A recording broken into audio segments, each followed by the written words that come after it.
Partie du cours du chapitre 13 intitulé Combustion.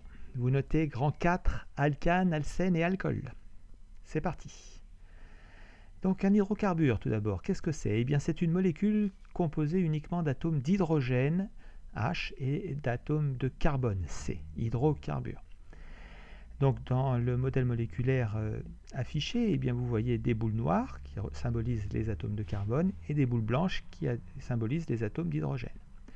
La formule brute générale d'un hydrocarbure pourra s'écrire CnHm avec N et M des nombres entiers.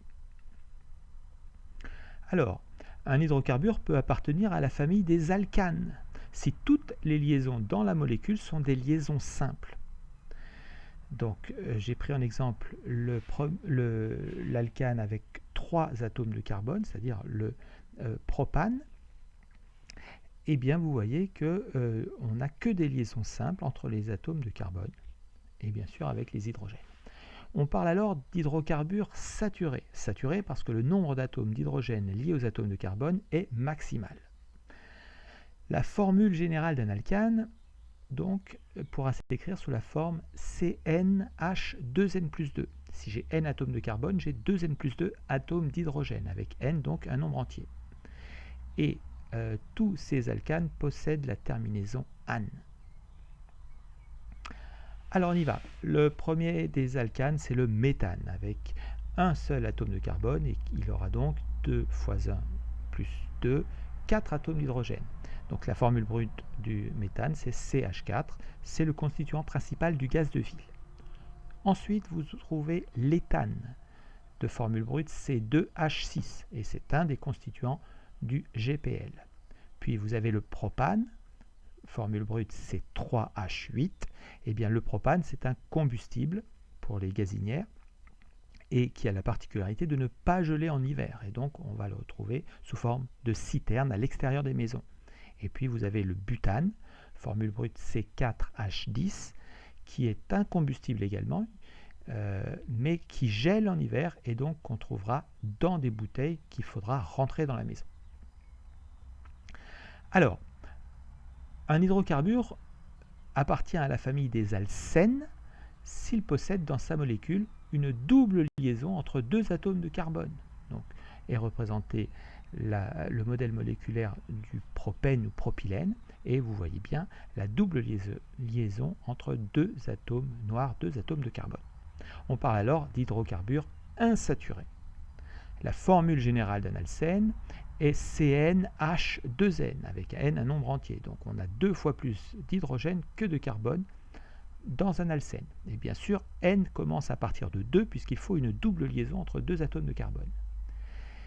Les noms de ces alcènes possèdent tous la terminaison n. Donc le premier alcène qu'on va trouver, c'est l'éthène ou éthylène. Sa formule brute sera C2H4. Eh bien, c'est le combustible des chalumeaux pour souder. Ensuite, vous trouvez le propène, appelé aussi propylène, avec comme formule brute C3H6. Eh bien, c'est le constituant, donc le monomère dans les réactions donc, de polymérisation qui aboutissent au polypropylène, par exemple, etc. etc. Ensuite, on trouvera le butène, puis le pentène, etc. Enfin, dernière catégorie, eh bien, ce sont les alcools. Les alcools, ce sont des molécules organiques dont on a déjà parlé dans un chapitre précédent, qui possèdent un groupe hydroxyle OH porté par un atome de carbone. Donc, je vous ai représenté le propanol, et vous voyez, eh bien, vous avez une boule rouge qui symbolise l'atome d'oxygène, eh bien, dans le groupe hydroxyle OH. La formule générale d'un alcool sera CnH2n+2O avec N un nombre entier. Et les alcools possèdent tous des noms avec la terminaison -ol. On y va pour les 2 premiers alcools. Eh bien, le méthanol, formule brute CH4O, eh bien, il est utilisé comme solvant, ou on retrouve aussi comme carburant pour certains véhicules. Et puis le deuxième alcool, l'éthanol, formule brute C2H6O. Alors lui, il est très utilisé, c'est le combustible des lampes à alcool. On le retrouve dans la composition du carburant E10. Et puis, bien sûr, c'est l'alcool, donc des boissons alcoolisées. Voilà. Voilà, c'est tout pour aujourd'hui. Bon courage.